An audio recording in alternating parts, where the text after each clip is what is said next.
1121 წლის 12 აგვისტოს დიდგორში მოხდა ბრძოლა კოალიციურ ლაშქარს ილღაზას მეთაურობით და ქართველებს შორის.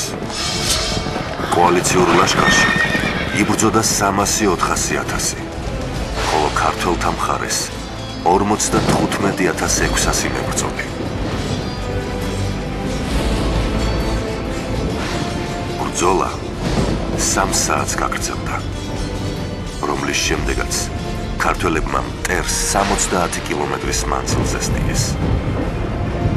ქართველების წარმატების მიზეზი დავით აღმაშენებლის მიერ განხორციელებული სამხედრო ტაქტიკური ხერხი და მარჯვენა ფლანგიდან ჩატარებული მანევრი იყო.